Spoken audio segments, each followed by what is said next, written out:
Welcome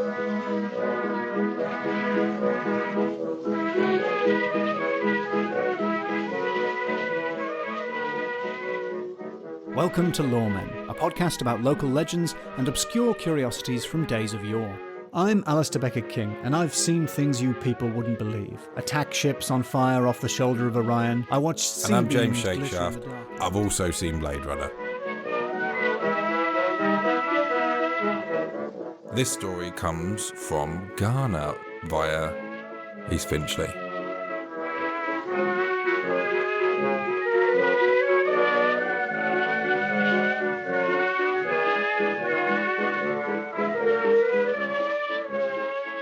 Well, this episode of Loremen, we have another guest law person. It's Athena Kugblenu. Hello. Hello. Did I get it right? Please tell me I got it Yeah, right. you got it spot on. Yes. We were just checking how to pronounce your name because it's Yeah. got a stray G in it. It's got a very unnecessary G. It's a waste of a G. I don't know why it's there. It's just hanging out with his guys. I don't know what's the point of silent letters in names that are made up. Like, in words, you can have silent letters, but someone made up a name. Literally, one day it was like, will be a name. And they just put silent letters in them. How bizarre. But where do you think words come from? Latin. Which is... Gosh, I'm learning so much in this podcast. I'm going to just pronounce the G. I'm going to call you Athena. That makes me sound like a gangster. Like, Athena G. My G, yeah. I like that better. Am I right thinking you're from East Finchley? I am from East Finchley, yeah. Which is an extremely mythical place. It's magic. Oh man, we've got cherry tree woods. Oh, yeah? With no cherry trees, right? Whoa. So I think the cherry trees are a myth, like Yeah. right there. The silent cherry tree. Yeah, You've exactly. got Margaret Thatcher, that was her yeah. constituency. And also, God rest his soul, George Michael. Yeah. Was he also an East Finchley He's boy? a Finchley boy indeed. Before he moved up further north to You've got Hertfordshire. that really nice. There's a really nice Indian takeaway there. What's it called? Majos. Majos. Wow, you know about Majos? I used to live on the high street. Majos okay. is the best. Yeah.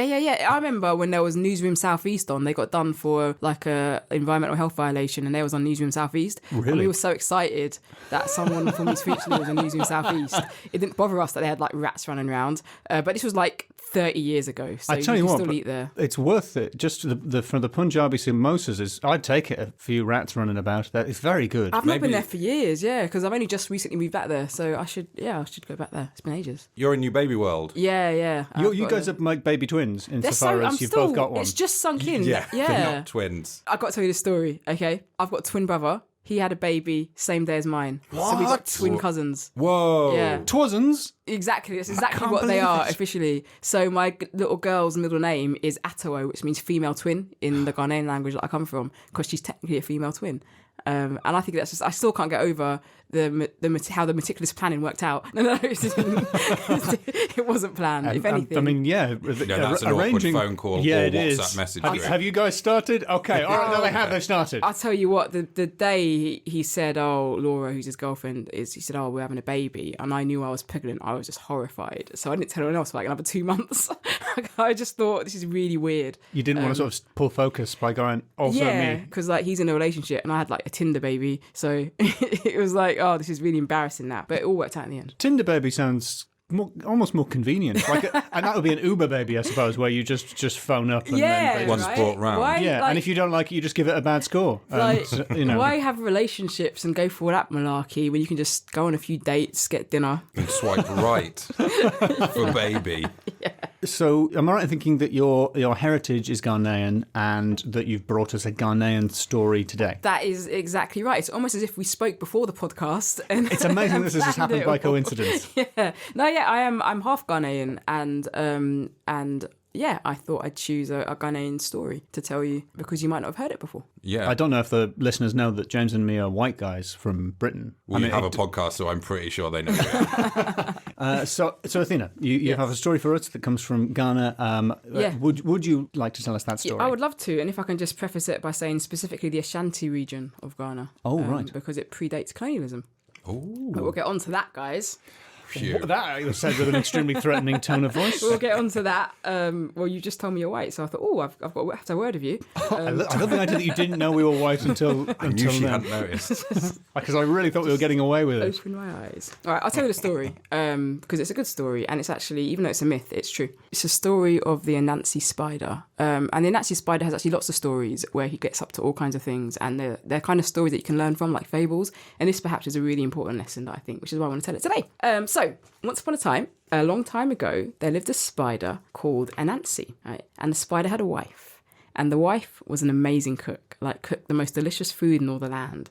But Anansi always liked to try food from different people. It wasn't enough that his wife was a good cook. Is this a metaphor for him sort of playing away? Is that, or is it just for... It's a children's story. Oh, okay, right. So there's no subtext there, like, Well- just popping next door for a sandwich or something. You know, now you say it, I'm starting to feel sorry for the poor spider wife. Is the wife also a spider? That's the other thing I don't know. Yeah. Yeah. Oh, like, right. You know, you wouldn't marry like a bear if you was a spider. No, that'd be... Not like mixed species. Right, thank you for clarifying. Yeah, that movie got banned. Spider Bear. So anyway, this is the spider, Anansi spider, was like, I'm going to go out and eat from somebody else's house. So he popped by to Rabbit's house. He's had a mate who's a rabbit, okay? Just a friend, not a mate.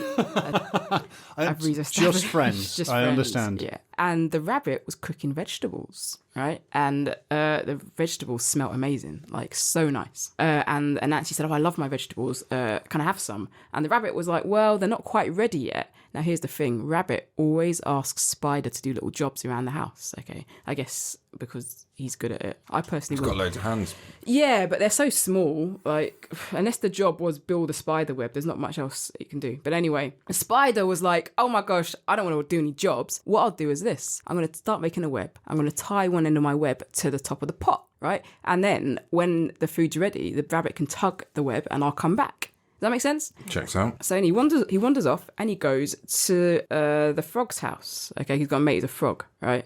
Because he's got friends from all the species. He's a nice frog like that. And the frog's cooking. And the frog's cooking delicious beans, like a pot of beans. It doesn't specify what kind of beans. You're looking at me, like, especially because you're vegan. Yeah, I need to know. Like, you're dying to know. Deets, as we call them on the internet. Let's just say they're kidney beans. Oh, nice. And they smell. And you need to cook them because they're poisonous if you don't. Yes, that's true. Oh, they'll kill you dead. In a can? No, they're cooked in the can. Oh, good. Anyway, guess what? The beans weren't ready. And so the spider was like, well, they're not ready. I'm not hanging around to wait. So he makes another bit of web, ties it around the pot of the beans and wanders off, right? Then he goes to the monkey's house. And the monkey is boiling sweet potato and honey, right? Could you imagine sweet potatoes? They're sweet. Then you're adding honey. That's sweet potato. But guess what? They're not ready. So he's like, I can't wait for this. This is working out so well for me. Anyway, what I'll do is I'll tie a bit of string around it and wander off. And the first person to finish cooking can tug the bit of string, that your spider web, and then I'll know where to go. So anyway, he visits other people's houses. He ends up tying up all of his legs to different pots around the village. And he goes to the river to wait. And then he feels a tug. He thinks, brilliant, the beans are ready. Then he feels another tug. And he thinks, brilliant, the sweet potato is ready. Then he feels another tug and he thinks, brilliant, the soup is ready. And then all of a sudden, all of his legs are being pulled. And he's like, oh my God, everything's ready at the same time. And then all of his legs get pulled off and he falls into the river and drowns. However, that is actually the reason why spiders have long spindly legs, because even though he drowned, he must have like left his DNA somewhere. So does that mean his wife had little eight stumpy legs? Before this? Look, she's been through enough. Yeah, she's Do you know what I widowed. mean? Like, Yeah, is the widow Anansi stumping around on tiny little legs, like a bowling ball? yeah, but and all alone, I guess, because once you got stumpy legs, it's hard enough to find a man. And She's a good cook. yeah, but obviously, like, there's a moral to this story. But I'd like to ask you what the moral is, so to make sure you've learnt it. Oh, To maybe help your wife when she's cooking? I don't know. Stay at home? Yeah. Or don't try and do 8 things when you could just do one thing and not get your legs stretched. Right. maybe have a varied diet. Just eat different things on different days. Well, don't forget, like, he lived with someone who was like a good cook. So if you know, he could have just had her food, right? Or he could have had patience. You know, patience. Because if someone's cooking something and it smells nice, rather than saying I can't be bothered to wait, you know, then you just wait, and then you end up with delicious food and not drowned in the river with no legs. Because he wanted too much, he actually ended up with nothing. Yeah, it's exactly it. But don't forget, the reason why he didn't want to stay at the rabbit's house was because the rabbit always asked him to do things. But he wanted something for nothing. Oh, yeah. You know, that's not very nice, is it? So there's lots of little bits to take away from that story. You both look like better people for having Yeah.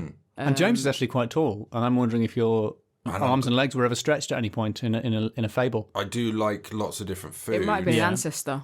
Yeah. You had 4 groups of friends all getting takeaway, and Yeah. you were stretched between them. KFC, McDonald's, Burger Majo's. King, Pizza Cut, Majo's. I tell you what, Majo's, tie all my limbs to Majo's, please. It's delicious. I quite like it because Anansi, I have heard of Anansi. Well, I think most people in Britain have probably heard of Anansi through the band Skunk Anansi, who are partly named after Anansi and partly named after the popular animal skunks, I assume. I assume that's what that means. I never made that link. Do you think it was just a coincidence? I don't think it. I think it is actually named after the trickster character Anansi. Oh, okay. Well, yeah, and he's a trickster, but he's dead now. Although I was being facetious, I don't think the skunk in Skunk Anansi is actually the animal skunk. I think it's the other. You think? The weed. I think it's a drugs reference. Oh, marijuana. In the music industry, no. I know, James. It's shocking, isn't it? Yeah. Because when I was looking it up, I immediately thought that it reminded me of Brer Rabbit, who's another trickster character. And then I went on the Wikipedia page and it says, oh, it's a bit like Brer Rabbit. And well, and what a pantheon surprise, of a bit characters. of cultural appropriation. Hold on. No. But Brer Rabbit is not a white people story. Oh, yeah, that's true. It's an African-American story. Oh, that's right. There we go. It's a slave story. There's the connection. Yeah. Because do you know the stories of Brer Rabbit? I know we talked to Brer Rabbit before when we were talking about, is he Song of the Moon in South, the Disney Water ripped thing? him off. Yeah, so I've not seen that in one. the 19th century, a white journalist went around collecting the tales of Uncle Remus, who's the sort of slightly Uncle Tom-like avuncular old slave who's very nice to the little white boy and tells him the stories of Brer Rabbit, who's a very lazy sort of trickster character, quite like Anansi, and is a very likeable sort of hero. And he does appear in the Disney Song of the... Is it Song of the South? I think it's Song of the South, yeah. Which they have yet to commission a live-action / CGI remake of, I've noticed. It's scrupulously not recommissioned. It's got some great songs in there. I don't know what the issue is. It also reminded me of... It's kind of a Just So story. Like, do you know Rudyard Kipling's Just So stories? Because it sort of explains how spiders got their legs. Yeah. Oh, yeah. And I remember reading those as a kid and thinking, for a kid's story, this contains the N-word a lot. Like loads more than you would usually expect. Like on every page. Rudyard was quite the colonialist, though. You promised that colonialism would come in. Oh, did I? Yeah. And I think it had. But yeah. What story was this that he... The one I'm thinking of is How the Leopard Got His Spots. And the way he got his spots was super racist. Oh, right. Oh, dear. Which is that a black guy prints the spots on with his thumb because black people have dark skin. They're fake because they're faking it's not it. even like the underside of our I know, hands. black people's thumbs are not even... Yeah, if it was a headbutt, I'd be like, oh, fair enough. They headbutted the leopard. Like, yeah, that's fair enough. I've got this theory. It's not a theory, it's fact. But if you're European, so from any of the European countries, and particularly from a colonial power, and you're white and you're a man and you're successful, you probably were racist because you would have learned that at school. It would have been in your textbooks, it would have been in your newspapers, it would have been anywhere, and you wouldn't have elevated yourself in society if you didn't comply with what society thought at the time. Yeah. So it's just sort of, it stands to reason. And it's just whether or not you had an outlet for that. So obviously Rudyard Kipling was a writer. He had an outlet for that. But if you invented like light bulbs, you can't invent like a racist light bulb. There's no way to look at it. Why is that light bulb like, doesn't work on black people? I don't know. It's like, yeah. But you did get those racist hand dryers, the hand dryers that can't see black people. It's true. What? They don't. So the early Dysons, if you see like a Dyson 1, they actually don't work that well on brown skin. This is totally true. I used to work in this office where it wouldn't come on automatically for me. I'd have to like give it a good go. I think I'm going to say like phone down to reception. Just we'll send a white person up. Yeah, you had to employ a guy. You had to get a guy in just to like stand by the hand dryers. I wonder if they fixed that. I'm not sure, but it's very true. He seems like a... Dyson. I mean, usually at this point you start slandering Noel Edmonds, so it's nice to see you branching out to get Dyson in. Yeah. Get other... What's your beef with Noel Edmonds? He's Just please say something we don't have to edit out. He claims that he can do therapy on cats. Cats. No one can do therapy on cats. They do what the hell they like. He did it on the radio. I'd like to see that. Look it up. It's him speaking to a cat on the radio, trying to give it What, did live the cat therapy. phone in? I think the owner with its phoned problems. in. Oh right, okay, fair enough. They had to get the owner to do it, like you have to get white people to operate hand dryers for you. Yes, exactly that. Fair enough. Yeah, lots of things like exclude people who are non-white without kind of like real. Like, it just happens subconsciously. Can I say that? Yeah, I'll talk about this. Like, you get told about breastfeeding like loads when you're like having a baby, and like the NHS are very militant with it. Like, you must breastfeed your child, otherwise you're scum of the earth. Don't quote them. Direct quotes. It's genuinely strongly implied. It's strongly implied that if you don't breastfeed your child, that you don't deserve the child is like going to be taken away from you. But all the literature shows white breasts, right, with these tiny nipples, and you just think, and they say things like, you got to get it all in the baby's mouth, and I think, are you sure, mate? Like, it's not all going to fit in, and it's, you need a bit of diversity when you're talking about stuff like that, because one person's experience of how it works is wildly different to another person, just based on a different anatomy. What's insane is that white people are the global minority. It's just like, so that's like the majority. Hashtag white genocide. I didn't think it was going to take that kind of a turn, but wow. But that's which is really funny, because it's like you've got this worldwide thing that's being used around the world, but it only caters to the minority of the world's population. So great. You brought it up. I wasn't going to say nothing. I was going to keep it to myself. But I will tell one story. Makeup. Okay, if you're a comedian, particularly a female comedian, you've got to deal with makeup artists who sometimes struggle with like skin that isn't white. And there was this one makeup artist who just couldn't get her head around the fact that I didn't want blusher. Like, couldn't. Like, and I'm like, my cheeks don't go red. Like, it's fine. And she was like, don't worry, look fine. When I seen the playback of what I look like on screen, I hope it never sees the light of day. Like, it's just, you know, if you tell your 7-year-old, I'll go and put makeup on me, and they put makeup on you, and you look like you've been to clown school in France for a day. Like, it's just ludicrous. So that's my lighter story, I think, and the white genocide one. Well, I mean, we might trim down the white genocide section in the edit. We'll see. So I think it's time for the scores now. Yes. Me Athena, too. I also think that. If we both think it's time for the scores, it probably is. Yeah. All right. Athena, what's your first category? Names. Oh. Well, Anansi's a great name. Anansi's good. A wonderful name. 50% of a band name, so that is an endorsement. Yeah. And then Mrs. Anansi. Yes. She doesn't have a first name, does she? No. It's not working for me. Do any of the other animals have names? Or they're just known as... Rabbit is called rabbit. Oh, okay. Frog's called frog. Monkey is monkey. And pig is called pig. He also responds to hog. He's hog. Is he the boss hog? Honest. Is that? Have I just mentioned another racist thing? I think. No. Isn't boss hog from? Isn't he from Dukes of Hazzard with the really racist car? Is that racist? Well, they racist? had How can a car be racist? Because it's got the Confederate flag like all flag. over Right, I thought, like, could you imagine if it was night riding and just say things like, Michael, a black man is driving me.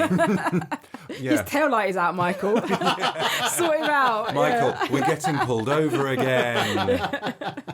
There's not much else to say. They don't have names. Score me lowly. I predict 0. Oh, it's not 0. It's not 0. Anansi's a name. Anansi's a name, yeah. Anansi's a really good name. Oh, that's it. How come Anansi's got a name, but all the other animals are just called the animal they are? He's got a proper name. Let me Anansi say the something, spider. right, that will probably work in my favour. There is a West African tradition, if not African tradition, to call people things. Do you know what I mean? So you tend to be named after your situation. So, for example, my daughter's twin cousin is called Atowo, which means female twin. Okay, and if you was born on a Tuesday, your name would be Crazy because you was born on a Tuesday. And my Ghanaian name is Atta, which means female twin if you have a female and a male. You see what I'm saying? So the rabbit is called rabbit because that's what we do in Ghana. Exactly, that's rabbit. what we are. What is Ghanaian for rabbit? Like Oh, no, I'm from East Finchley. Oh no! I only know what I know. I only know the answers to questions I have in advance. Okay. Yeah. So that if he was to mark me lower because they're named what they are, that would be incredibly offensive to my community. Basically a hate crime. You could never go to Edmonton. There's a lot of Ghanaians in Edmonton, North London, for anyone who wants to know why that is. I'm pretty sure I can't go to Majo's anyway at the minute. Because of the rats. Yeah, you're literally, North London is becoming a no-go zone for you. I'm going to say it's a 3 for names. Is that sufficiently not racist? That's a lot. That's a lot? That's a lot. I'm really trying to avoid... Because there are many names. I really want to go to Edmonton. I do. There are so many Ghanaians in Edmonton. We used to call the 144 bus Ghana Airways.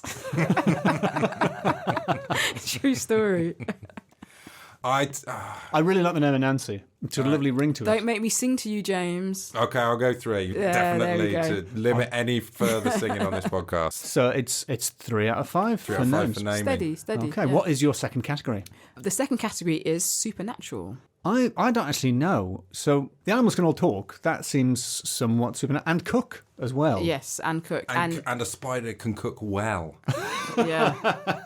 Well, a lot of it is about multitasking. And if you have 8 legs, albeit stumpy legs, it has got to be a help. You know, you can be turning the heat down on one. You can be just sort of sautéing with the other. But don't spiders just wrap the thing up and then let it dry out kind of thing? So maybe they do. Yeah, they probably do. I think that's like part of the cooking process. I think they're dissolving it in acid in there. Marinating.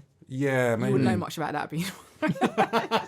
Whoa. It's getting very racist in the scoring section there. I've read about marinating. I've bought some Jamie Oliver products. I know all about marinating. A non-racist food. I think I deserve a 5 for that alone. Actually, but also there's something supernatural in the just so story explanation of I do how like things how the come blank about. got its blank. Yes. Well, I did like And them also- until I heard that there's one that's But incredibly don't forget racist. the Blank is spider. actually an offensive term to white people, James. Guys, don't forget the spider actually dies in the river, but still all of its ancestors end up having long, spindly legs. Yes, so that's that's quite true. supernatural. That's definitely So, supernatural. yeah. What do you reckon, James? I think it's a 4 for a 4? supernatural. I think it's a strong 4. You look angry. No, that's my face. Sorry, that was my get in there face. Oh, right. I'm like a football supporter. You know when their team scores a goal, they go. that's what I do there. I'm super chuffed with the 4. Yeah, Great. I'll take that. Great. We want the next category: stealability. So what do you mean by stealability? Well, basically, most things from Africa has been stolen by Caucasian people, but quite, Not just us, but mostly us. yeah, not just you. Like, some Middle Eastern guys took some stuff, and some stuff we gave away freely, but a lot of it was stolen. And a lot of mythology. A lot of like Grecian mythology and myth and science comes from Africa. And this is a great story. Like, would you want to steal it today and tell it to your kids, but change the name of Anansi to like Steve, and Steve the spider? He's losing a point if his name's Steve. Yeah, we'd have to go back and rebadge them. And also the band Skunk Steve, I don't think is a different genre of music. I think Skunk Steve is a great name for a band. It sounds like that bloke that goes down the street and pretends he's a lorry. And he reverses and goes beep.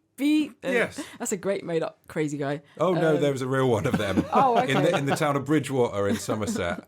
I think he's literally called someone like Lorry Pete, and he pretends that he's driving a lorry, and he like runs down the street and gets annoyed if people like beep him in the cars and stuff. And one time he went into it, someone saw him, he'd gone into a cafe and came back out and was shouting at a Ford Focus owner because they'd parked their car on his lorry. So you think Anansi is a breakout stealable property like Brer Rabbit? I'm Well, it is exactly Brer like Brer Rabbit, Rabbit. right? Yeah, It's sort of. exactly basically. like Brer Rabbit. So I'll tell you another story about like sort of African diaspora. Actually, this is actually really interesting. So there's lots of things we do in Africa that like African Americans and Southern American Black people do. So for example, like we have like our names and we have cool names, right? So my Ghanaian name is Atta, but you can call me Athena. Right, and most people like in like America having 2 names is quite common. Like you see it in the hip hop community, so it's not a hip hop thing. You just generally have your cool name or your nickname and your government name, so to speak. Yeah? And also pouring drink on the floor through ancestors. We do that in Ghana. That's not something that's come from America to Africa. It's come from Africa to America. And Brer Rabbit would be an example of this because Brer Rabbit is just like Anansi. So it's already been not even stolen, but it's just already just like travelled.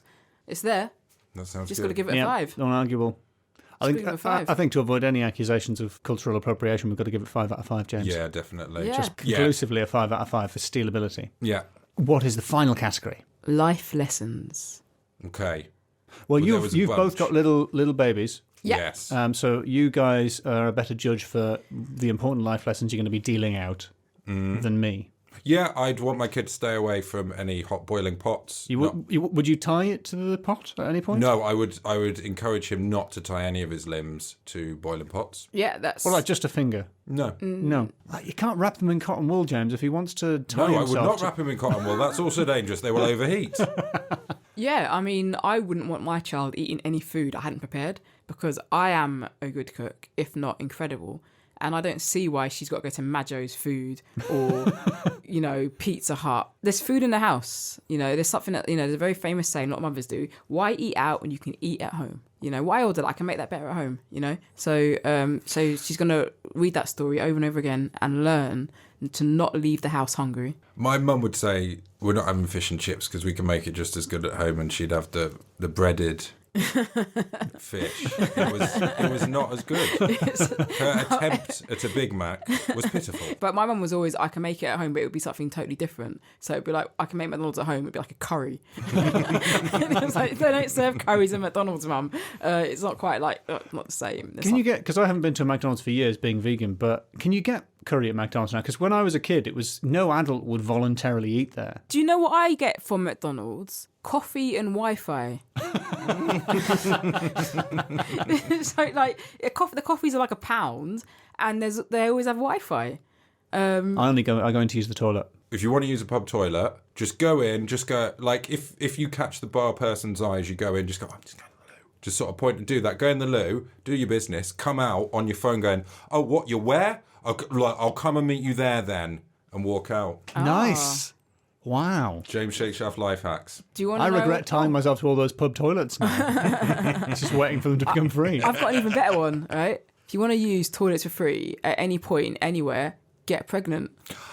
That is the other one. When you're the ultimate life hack. Yeah, like when you're pregnant, you can do so much. It's so good. And yeah, you can just go into anywhere. I need to use your toilet. And people are just more than happy to let you wee in their toilets. Maybe because they think you're going to give birth and they're going to make the papers. I don't know.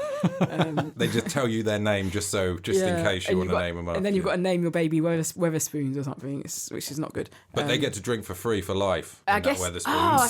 I should have. And I was induced, so I knew when I was going to give birth, so I should have just taken the pill and then gone to Majo's.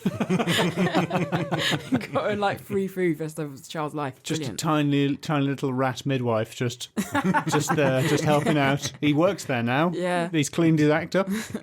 He went on the courses, so He's got his own little washes his certificate hands, with a yeah. little A, a little small picture of a rat. He's got a meat chopping board and a vegetable chopping board. He's got a little upside down watch attached to his ratty chest. I think it's 5 out of 5 for life lessons because there has been so many great life lessons. We've got a couple of great new ones. You can wee in a policeman's hat when you're pregnant, apparently. What? Law. I've been doing it regardless. When you're pregnant. Or is that like a pregnancy test? If you think you might be, you just get one of the coppers' hats, have a little wee in it, and how angry he gets. There's your answer. Mm. Is that the answer? Yeah, I think... Is that the end of the podcast? Look, I'm off to have another Tinder baby so I can put some hats. This is brilliant. Would you like to plug anything? How can our listeners find out more about you? Hear some of your jokes and thoughts? That's an excellent question. I'm glad you asked. I'm on social media, so I think the best thing to do is just find me. I'm on Facebook because I'm old. I'm on Twitter because I'm black. And I'm on Instagram because I'm beautiful. I'm never going to say that again. I'm on those things. You can type in my name and I pop up. Thank you very much. You're welcome. Athena Kugblenu? Kugblenu. Kugblenu. Yeah. Shall we do that again where I don't get it wrong? Thank you very much, Ablina. Do not edit out, please. End of the podcast. It's done. Definitely. Athena Kugblenu. Perfect.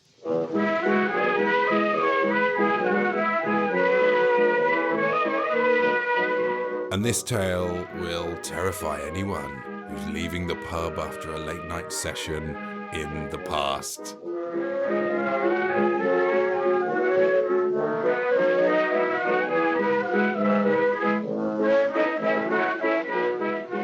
What do you got for me? This one, right? Okay, I'm gonna put my cards on the table. First of all, this one's from the northwest. Now Of England? Of England. Heard of it? I'm not from there, That's okay. but I did live there for a bit. So I think that's all right.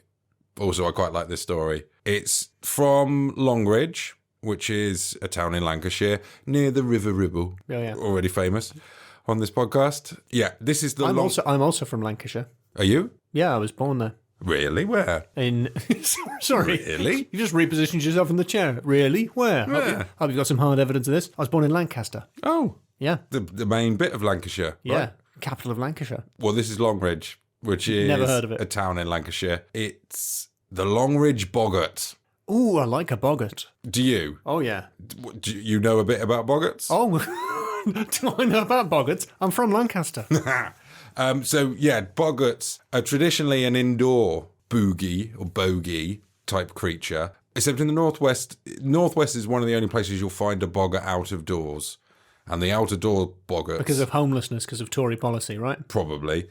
The boggart in the northwest, the outdoors one, they're a little bit more feisty than your indoor friendly boggart that will just occasionally maybe turn your milk sour. Are they helpful or unhelpful? Are they like a household spirit that does repairs, or one that knocks pots and pans over, those kinds? They can be a little bit naughty, but they can also help out sometimes. Okay. The indoor boggart, they're a law unto themselves. The boggart, also known as the shrieker, the bar guest, or simply trash. There's a supernatural creature, I guess that's kind of obvious, that's sometimes seen as an omen of death. This is particularly the northwest type. They'll sometimes take the form of a white cow or horse, or an enormous dog with glaring saucer-like eyes. One, in fact, appeared to a chap in Manchester as a headless dog, and it ran the man home with its front paws on his shoulders. If he'd had a couple of drinks, that sounds like he might be doing him a favour, just sort of guiding him back. Yeah, that doesn't sound too bad. I know what I am now. Just drop us off here anywhere's great. Like an old Uber.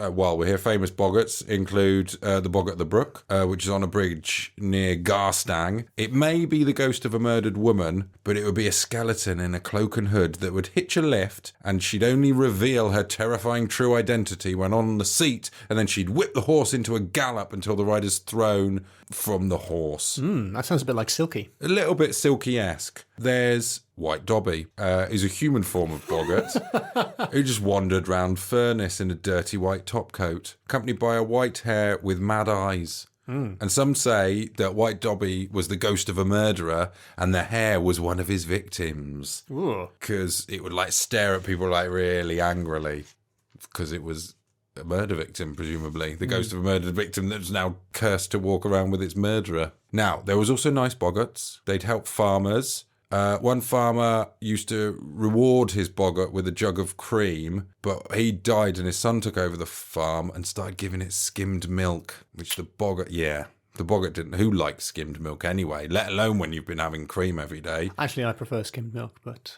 I mean, I'm a vegan now, but when we grew up, we only had skimmed milk, so I hate anything... even half and half, I don't like that. The decadence of a semi-skimmed. We decided that anything above skimmed was counter-revolutionary in our house, so I wasn't allowed to have it. Well, this boggart was annoyed at getting the skimmed milk, and it messed with the farmer. It would steal things. It would make the cream go sour. It banged pans. And in the end, the farmer and his wife tried to escape the boggart. They packed all their belongings onto a cart and they left at dawn. And at the edge of the village, a neighbour saw them and asked them if they were flitting. And before they could reply, a voice from one of the churns said, "Aye, neighbour, we're flitting." Yeah. And the one I want to talk about is Gabriel and the boggart. Now, this happened in the early 1800s. And Gabriel's just a bloke, not the angel Gabriel. Right. This is a bloke called Gabriel.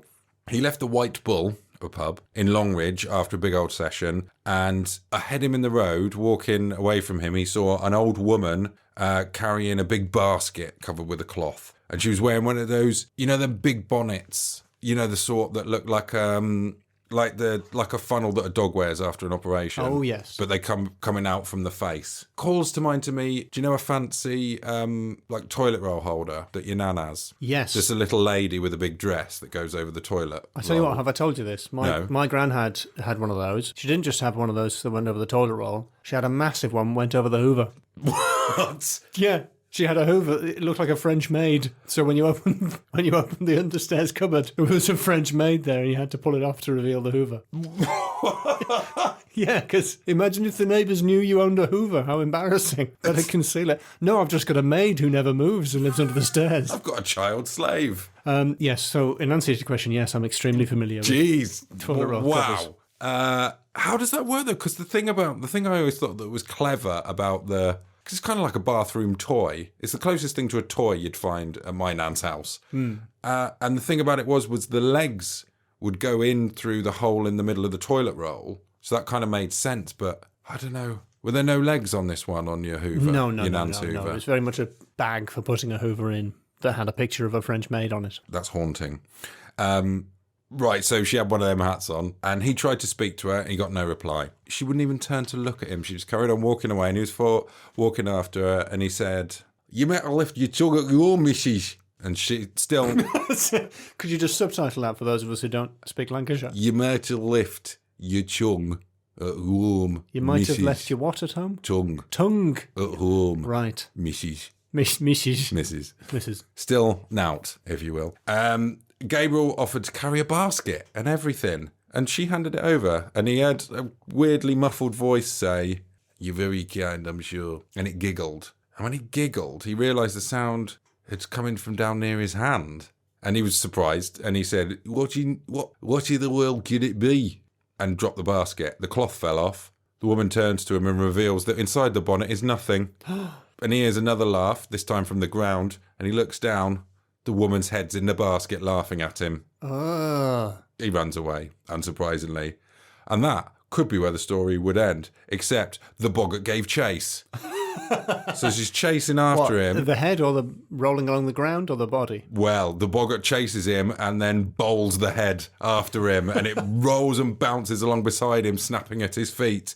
He managed to evade the boggart in the end by crossing a stream, and it gives up, presumably because it wouldn't want to roll in the stream. Because traditionally, though, lots of creatures can't pass moving water. Yeah. Or it could be because he didn't want to get his head wet. Even though it had been bouncing down the road. And so he got home and told his wife of this adventure, and she was all like, "Well, I told you bad things would happen if you stay out late," which seems a little bit smart-alecky. And she said, I'm going to paraphrase, "But if it makes you appreciate your home, then I'm glad," and now there's a direct quote, "for it's more a woman with a head on her shoulders has been able to." She said, it's more than a woman with her head on her shoulders has been able to. Aye. Well, that tied up with a very neat actual moral at the end there. Yeah. And what part of Lancashire is the accent you're doing? It's from... I don't know. You tell me. You're from there. I didn't live there long enough to get the accent. So scores. What's your first category? Naming. Boggart's a great word. Boggart. We've got Gabriel's boggart. Shrieker. Barguest. Trash. Yeah. I feel like those were just dropped in, somewhat irrelevant. Those are another names for the boggart in the northwest. Oh, all right, are they? River Ribble. The River Ribble. Longridge. So named because it's on a long ridge. Oh, well, that's helpful. Yeah. Factual. Yeah. Descriptive. Garstang. That is unarguably a great name. White Dobby. White Dobby. I don't know why I find the name White Dobby so amusing. Because Dobby is white, and even in Harry Potter, Dobby's white. I'm not familiar with Harry Potter. Oh, the character called Dobby. Right, okay. He's a house elf. That's kind of like a boggart, right? Or a one form. Well, they're a helpful one. And in fact, in Harry Potter, Dobby is freed when by being given a piece of clothing, which, like lots of things in the books, is a traditional bit of folklore that I think people think J.K. Rowling invented. Ah. Like the way the Philosopher's Stone is a real thing. And yeah. A lot of the stories of helpful sprites end with them being given a hat or something. And then they're off. Yeah, because that's how you get rid of them. So that's quite a lot of names. A lot of names, some quite good ones. Yeah, mostly good names. I think it's a 3. Yeah, it's a strong 3, but I don't think White Dobby. It's a 4. Yes. Yeah, it's a 4 now that you say White Dobby to me again. Yep. And next, Supernatural. Come on. I just can't argue with you. It's 5 out of 5. Yeah, there's so many terrors. A laughing, bouncing head chasing you down the street. Probably saying cocky things as well, because it sounds like... Because it's from the northwest and they've got a sort of sense of humour, haven't they? There's a real wit. Yeah. So all right, okay, I'm just bouncing after you. You are from there. I think that was Manchester I was doing there. Hold on, how does Peter Kay talk? The White Dobby was a... White Dobby? White Dobby, hold on. White Hold Dobby? on, I might be able to do Bolton if I think about it. White Dobby? You remember White Dobbies? It were a man who used to... Do you remember when in the 90s when Dobbies were white? Oh, I've lost it, I think. No. With a white hair next to him, mad eyes. Oh, what's that about? What's all that You about? don't see white dobbies anymore. Some of the best Peter Kay work. Yeah. Yeah, it's like that's such a spooky one. The white dobby. It's a man in a dirty coat with a hair Yeah. that's giving stink eye, and that's meant to be the ghost of a murderer and one of his victims. Imagine That's having a to hang real out with your own murderer in the afterlife. as a hair. Why a hair? It's 5 out of 5 for such a short story. It really packs it in. Terrifying. Morals. Well, there's the moral that you shouldn't stay out too late drinking in the White Bull. Because you'll see something absolutely insane. Yeah, which his somewhat unsympathetic wife delivers with a degree of smugness that frankly makes me think that she set the whole thing up. But hey, we've accepted that it's supernatural, so I can't go down that road. Mm-hmm. There's the milk. Always remember to pay your boggart. Pay your boggart, That's full an important cream. moral. Yeah, don't literally skim anything off the top. Oh, nice. Any other morals? Don't Be a go murderer. out in Manchester unless you want to get a lift home by a headless dog. Well, I do want that. Yeah. Sorry, is the dog headless again? Yeah, that was a I headless Oh, I dog. missed that the dog was headless. Oh, yeah, it was a headless dog with its paws on his shoulders. Why do people keep throwing headless dogs at us? I don't know. A bodiless dog would be more scary, frankly. Don't be murdered by someone, or you'll come back as a hare. Yeah, good moral. Or don't be murdered by someone, or you might come back as a skeleton in a cloak and hood. All good morals. Yeah, they're all real classic moral tales. Yeah, don't be murdered, the moral. Don't try and help out people, because they'll turn out not to have a head. That's true, although he was being a bit annoying. Yeah, you make how many points? It is, I'm going to say it's another 3. Yeah. Is that all right? Yeah. Fair enough. And final, I think I'm going to score quite highly here. Final category. Yes. Accent work. So you're asking me to rate your accent work in the delivering of the story. Yeah, Lancashire, accent. I genuinely can't tell what you're saying when you do it. Lancashire, Lancashire. accent. 1 out of 5. That's, I'm You're not, only one. You're only 1 out of 5. I had an extra tongue pushing to do this accent. Surgically implanted. 1 out of 5. Get my voice tutor onto you. You're gonna lean down on you like Johnny Rich. It's a shame you can't subtitle podcasts.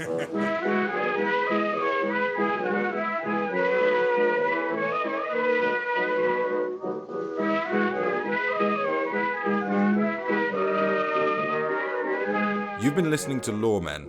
The Loremen are James Shakeshaft. And Alasdair Beckett-King. Please subscribe, rate, review, and recommend to a friend. You can tweet us at LoremenPod or email us at contact@loremenpodcast.com to suggest stories from your area.